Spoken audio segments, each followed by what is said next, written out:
After a long day at work and at school, let your troubles fade into darkness. Fall into a world of fantasy and magic. Embrace the darkness and join us for bedtime stories with the Abyss. Tonight's story, Rapunzel.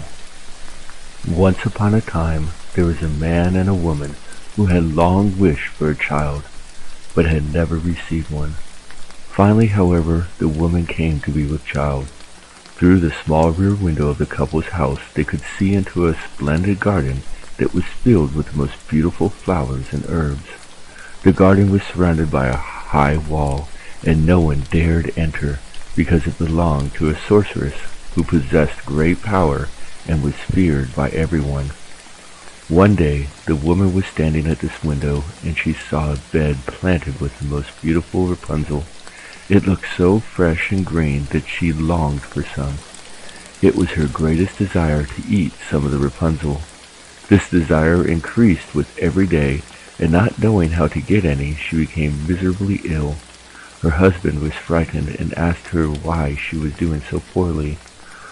"Oh," she answered, "if I do not get some Rapunzel from the garden behind our house, I shall die." And what do you think the husband did? Did he let his wife suffer and not fulfill her cravings? Or, against his better judgment, did he climb into the garden to retrieve the Rapunzel?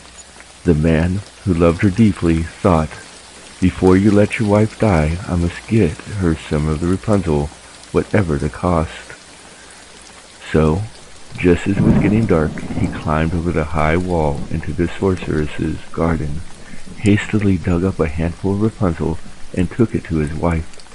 She immediately made a salad from it, which she devoured greedily.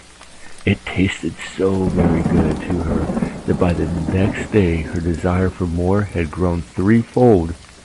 The man saw that there would be no peace, so once again he climbed into the garden. Thus he set forth once again, just as it was getting dark. But no sooner than he had climbed over the wall than to his horror he saw the sorceress standing there before him.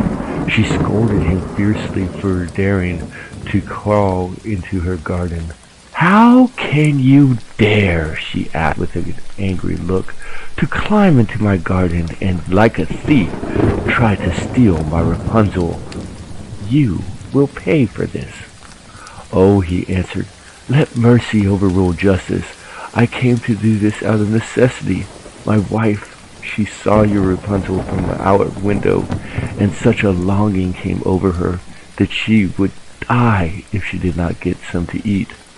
The sorceress's anger abated somewhat, and she said, "If things are as you say, I will allow you to take as much Rapunzel as you want, but under one condition.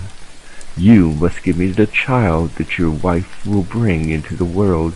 It will do well, and I will take care of it like a mother." In fear, we do not always make the best of decisions. If he had been thinking clearly, he would have known what a poor choice he was about to make. However, in the fog in which he stood, he found himself making a very poor decision. In his fear, the man agreed to everything. When the wife gave birth, the sorceress appeared, named the little girl Rapunzel, and took her away. Rapunzel became the most beautiful child under the sun. When she was 12 years old, the sorceress locked her in a tower that stood in a forest, and had neither a door nor a stairway, but only a tiny little window at the very top. When the sorceress wanted to enter, she stood below and called out, "Rapunzel, Rapunzel, let down your hair to me." Rapunzel had splendid long hair, as fine as spun gold. When she heard the sorceress's voice, she untied her braids, wound them around the window hook, let her hair fall 20 yards to the ground, and the sorceress climbed up it. One day a young prince came riding through the forest where the tower stood. As he approached the tower, he heard a song so beautiful that he stopped to listen. It was Rapunzel, who was passing the time by singing with her sweet voice. You see, music has a way of causing the listener to fall into a trance. They lose all sense of time and space. While the music plays, the listener is ensnared within its embrace. The prince wanted to climb up to her and looked for a door in the tower, but none was to be found. Because there was no door in the tower and no ladder was tall enough to reach her, he fell into despair. He rode home, but the song had so touched his heart that he returned to the forest every day and listened to it. One time, as he was standing beneath a tree, he saw the sorceress approach and heard her say, "Rapunzel, Rapunzel, let down your hair to me." Then Rapunzel let down her strands of hair, and the sorceress climbed up the hair. Then he knew which ladder would get him into the tower. He thought to himself, "If that is the ladder into the tower, then sometime I will try my luck." He remembered the words that he heard the sorceress speak, and the next day, as soon as it was dark, he went to the tower and called upward, "Rapunzel, Rapunzel, let down your hair to me." She let her hair down. He tied himself to it and pulled himself up. At first, Rapunzel was terribly frightened when a man such as this, which she had never seen before, came into her tower.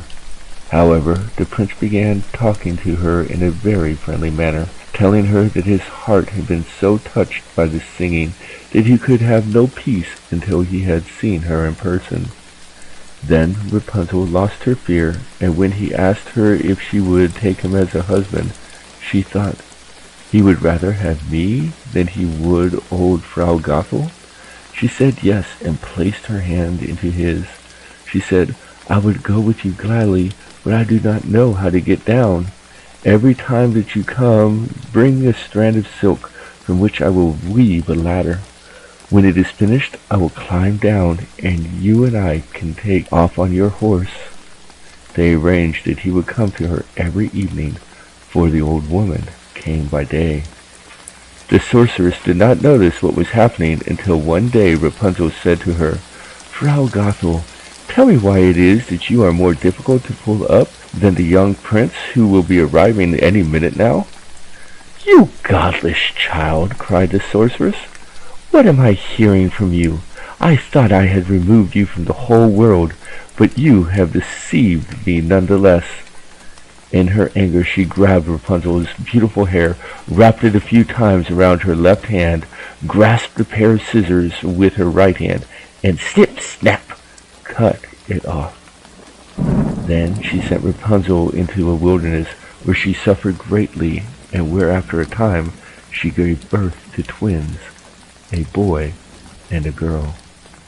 On the evening of the same day that she sent Rapunzel away, the sorceress tied the cut-off hair to the hook at the top of the tower, and when the prince called out, "Rapunzel, Rapunzel, let down your hair to me," the sorceress let down the hair. The prince climbed up, but above, instead of his beloved Rapunzel, he found the sorceress, who peered at him with poisonous and evil looks. "Ah, ha!" she cried scornfully.